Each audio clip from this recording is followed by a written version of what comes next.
BPL এর performance দিয়ে জাতীয় ক্রিকেট দলের ক্রিকেটারদের মূল্যায়ন করার সুযোগ নেই, বরং তরুণ ক্রিকেটারদের প্রমাণের মঞ্চ এটি। ছুটি কাটিয়ে দেশে ফিরে যমুনা টেলিভিশনকে এমনটাই জানিয়েছেন কোচ স্টিভ ব্রোডস। একই সঙ্গে বিশ্বকাপ নিয়ে আশাবাদী হলেও নিউজিল্যান্ডে টানা ৩ টেস্ট খেলা সবচেয়ে বড় কঠিন চ্যালেঞ্জ হবে বাংলাদেশের জন্য মনে করেন ব্রোডস। শাহিন আলমের ক্যামেরায় এহতেশাম সবুজ কথা বলেছেন টাইগার কোচের সঙ্গে। Hi, welcome back again, coach. Okay. ছুটি কাটিয়ে শনিবার রাতে দেশে ফিরে স্টিভ ব্রোডস মিরপুর স্টেডিয়ামে। উদ্দেশ্য বিপিএল এর ম্যাচ দেখা। রংপুর রাজশাহীর ম্যাচ দেখতে দেখতে কথা বললেন যমুনা টিভির সঙ্গে। কি দেখলেন প্রথম দিনে?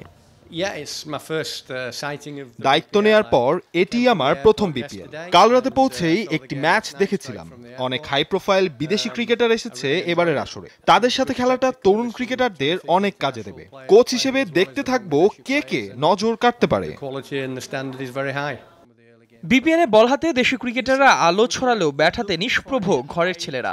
ভিন্ন কন্ডিশনে আসছে নিউজিল্যান্ড সিরিজ শেষেই বিশ্বকাপ। তবে কি ব্যাপারটি ভাবাচ্ছে কোচকে? Bangladeshi player not in too much good perform so far in BPL local player, so it is bothering to you, which is very different to ODIs and দেখুন দুইটি একেবারে আলাদা ফরম্যাট। টি-20 বিপিএল দেখে জাতীয় দল মূল্যায়ন করা যাবে না।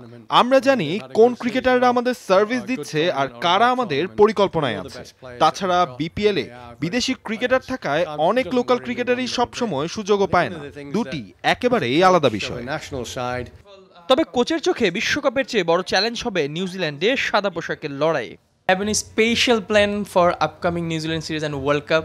Well, the New Zealand tour will be very হ্যাঁ, নিউজিল্যান্ড সিরিজটা আমাদের জন্য কঠিন হবে। টানা 3টি টেস্ট খেলাটাও আবার ওই রকম কন্ডিশনে। বিশ্বকাপের আগে ক্রিকেটারদের জন্য কাজটি কঠিন। ভালো পারফরম্যান্সের সাথে ইনজুরিরও একটা ভয় থাকছে। কোচের বিশ্বাস নিউজিল্যান্ডে সেই কঠিন লড়াই জয় করতে পারেন দীর্ঘদেহী কোনো পেসার। সেই জন্য বিশেষ নজর ছিল তাসকিন আর খালেদের দিকে। বিপিএল এর শুরুর পথে তাদের নিয়ে কোচের মূল্যায়ন কি? Taskin is a very wonderful form right now. So what do you think about Taskin? Yeah, I mean it's I watched him yesterday and I watched him. তাসকিনকে দেখে বোঝাই যাচ্ছিল না সেই ইনজুরি থেকে উঠে এসেছে।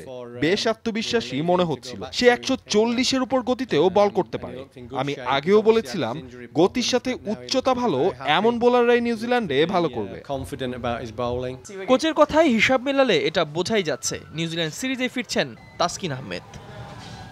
এহতেশাম সবুজ, যমুনা স্পোর্টস, ঢাকা।